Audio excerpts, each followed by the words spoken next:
Quelques mots sur votre papa, René Pierre Asquin, qui était Carolo, qui était un grand journaliste Carolo, un grand biographe de Charleroi.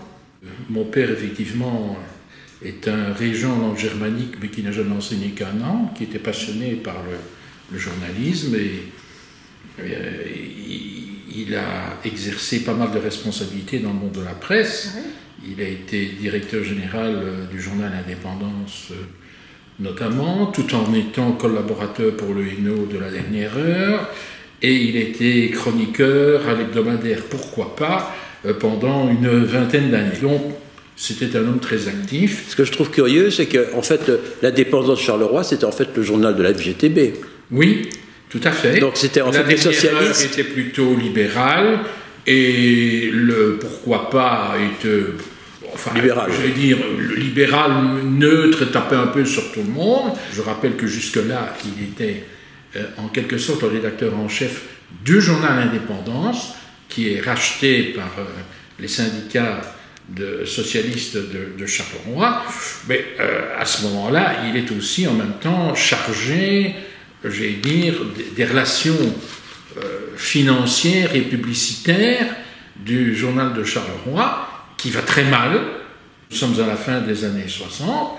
Il triple le chiffre d'affaires du journal de Charleroi. Mais ce que je trouvais amusant, c'est qu'en fait, votre père était de tendance socialiste apparemment, oui, et que vous devenez par après en fait un libéral, un PRL. Tout à fait. Mon père a été maltraité, comme il n'est pas possible, par les chefs syndicalistes socialistes de Charleroi, qui se sont comportés comme de véritables staliniens. Pourquoi? De véritables crapules.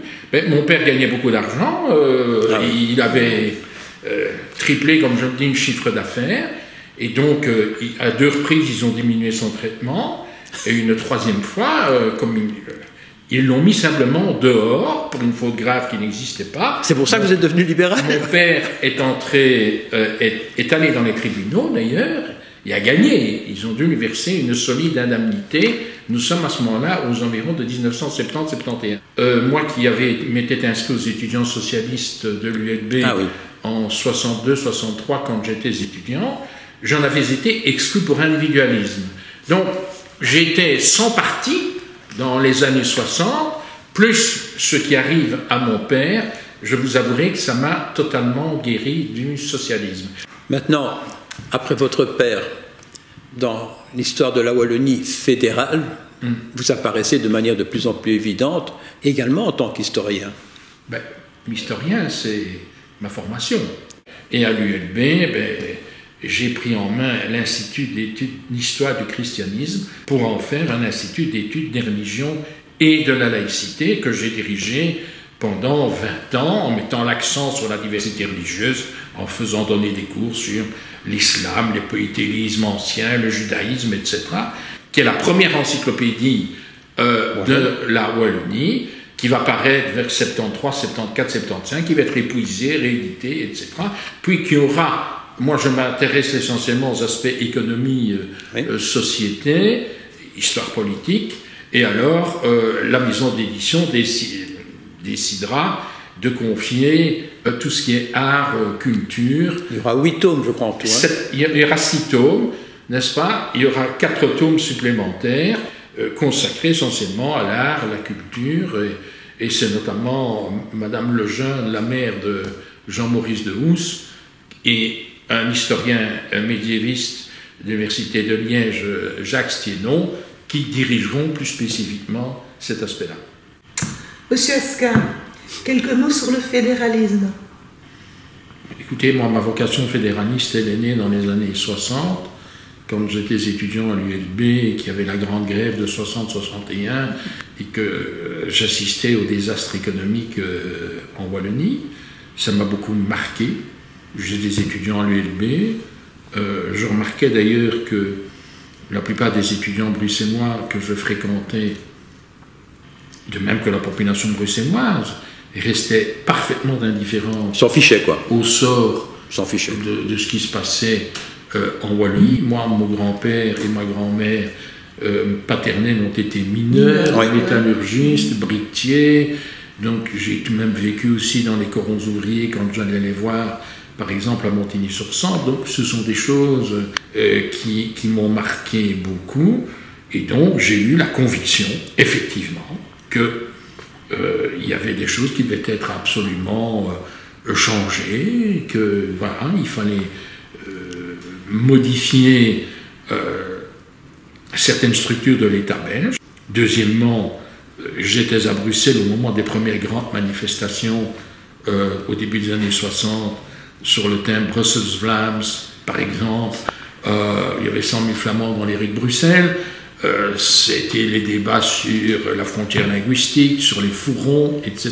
Et puis le Wallenbuiten de Louvain en 66, 67, 68. Donc j'ai acquis la conviction que bon, le peuple belge c'était de la foutaise, ça n'existait pas, qu'il y avait des traditions, oui, mais qu'il y avait tout de même des clivages à l'intérieur de la société belge, et qu'une façon d'organiser la coexistence et le vivre ensemble, c'était de décentraliser progressivement, et que le fédéralisme était à cet égard la voie qui me paraissait la plus pertinente, et je n'ai pas changé d'avis. J'ai écrit un livre sur la question d'ailleurs, la Belgique, est-ce qu'elle est?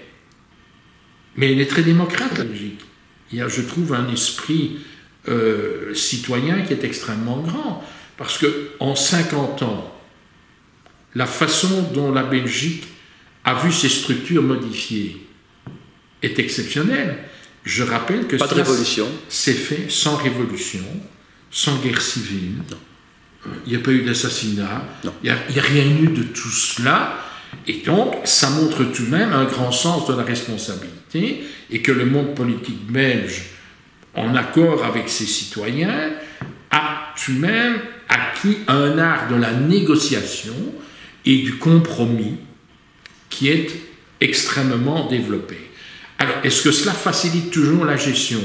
Non. Mais est-ce que des coups de fusil, est-ce que des révolutions ne portent pas davantage préjudice? Et de dégâts. À mon avis, oui. Donc voilà, la Belgique est encore appelée à évoluer. 2 nations? Écoutez, il n'y a pas de nation francophone à mon avis. Il n'y a pas encore de nation wallonne non plus. Pas de nation. Il y a une nation flamande, ça c'est sûr. Donc, la rancœur flamande à l'égard de ce qu'ils ont appelé la marâtre belge francophone est réelle, et elle a de bonnes raisons. Donc ça forge une unité de conception, ça forge véritablement, j'allais dire, une forme de nationalisme. En plus, la région se porte bien économiquement, c'est une des régions les plus riches de l'Union européenne, alors que du côté wallon, les choses ne s'améliorent pas. Depuis 40 ans ou 50 ans, c'est la déglingue. On a stabilisé du côté wallon, c'est clair, la chute vertigineuse que l'on a connue, mais on ne rattrape pas notre retard par rapport à la Flandre. Et l'un des grands points d'interrogation pour le futur, c'est qu'on sait bien qu'avec la 6e réforme de l'État, dans 4 ou 5 ans, les transferts financiers qui permettent à la Wallonie tout de même de se tirer d'affaire dans beaucoup de domaines, de même que la région de Bruxelles d'ailleurs, que ces transferts arriveront à leur terme. Je pose la question, parce que c'est ça qui m'inquiète. On parle de beaucoup de choses en Wallonie. Quelles mesures a-t-on pris de caractère préventif en Wallonie pour parer le coup de l'échéance dans 4-5 ans, quand les transferts financiers seront terminés? Bien, j'ai beau écouter, je n'entends rien dire. On fait encore la sourde oreille, comme si on ne savait pas.